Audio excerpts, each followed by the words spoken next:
Ayan mga bakla, matutulog na lang, nagutom pa. Hindi ko alam kung anong hinahanap ng, ng dila ko. Pero kakatas ko lang kumain ng blueberry.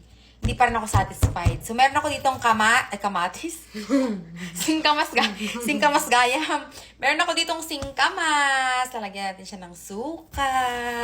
Alam nyo, sa amin, ginangat-ngat ko to. Hindi ko naman ginagawin na to ng kutsilyo eh. Natatakot ako masugat. Ay, naapo. Nakatry ka ng kumuha ng ganito sa bukid? Kasama ni mama? Opo. Nagnanakaw nga po ako. Alam mo, sabihin nagnanakaw, bre. So, mag-change tayo ng kutsilyo kasi feeling ko yun yung nagpapahirap sa akin. Ito nga palang singkamas, libre lang to sa amin. Pero yung mga hina-harvest sa amin, maliliit. Ano yun? Parang may maingay. Ito, pag di mo kasi ito binalatan, syempre yung balat niya parang medyo matigas-tigas. Pag bata pa yung singkamas, okay lang na parang ngat-ngatin. Pero ito, medyo, na siya, medyo malaki, tsaka hindi naman na siya fresh. So, kailangan natin siyang balatan. Tingnan mo, hindi na siya masyadong puting-puti sa loob. Kasi yung sa amin, doon sa baryo, kasi talagang puting-puti. Para siyang peras. Tapos ang satisfying pala kapag aanuhin mo to, kapag tawag to yun. Balatan. Hindi yung kukunin mo sa lupa. Kapag kinuha mo siya sa lupa, guguyudin mo ng ganyan yung yung Fruit. hindi, ito nga yung roots. Ay. Parang roots eh. Ay. Guguyudin mo yung dahon, ni. Tapos ito, pag wala kayong suka, sausaw mo sa asin, ganyan.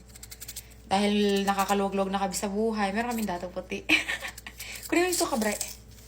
Kunin mo yung suka. Tapos titimplahan natin siya. Sarap. Ito yung mga minemerienda namin sa probinsya dati.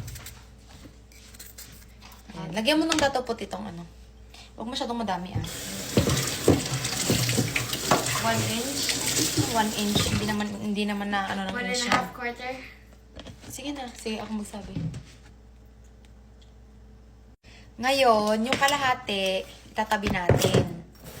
Para hindi masayang. Singkamas.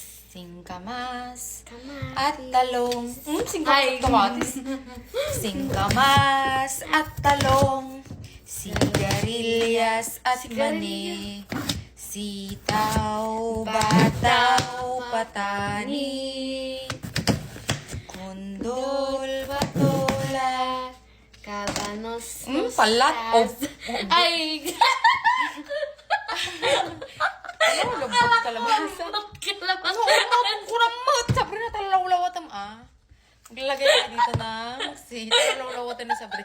Tay pantik ko. Ikaw nga ito na mo tabago. Hindi na kita pantik ko. Una yun. Palat. Lagyan natin sa sili. Sige, gusto-utot pa ka narabi Utot na utot manon. Sa ulot na ulot. Lagyan natin siya ng asukal.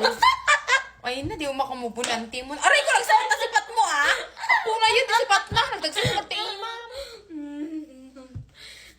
Lagyan natin ng asin. Akala ko ormot kalabasa. Palat. Ormot. Aray, dalawang ka. Dagdagsan ta, ima na. Aray, Ay, sorry. Di ako kaya. ormot.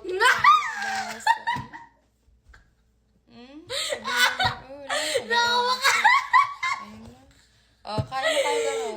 Tingnan natin kung kasing lasa nung sa Pilipinas. Hindi ako makakuha.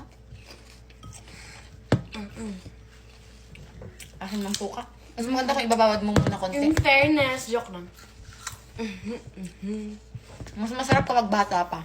Pero masarap pa din. Masarap ito ihalo sa lumpiang gulay.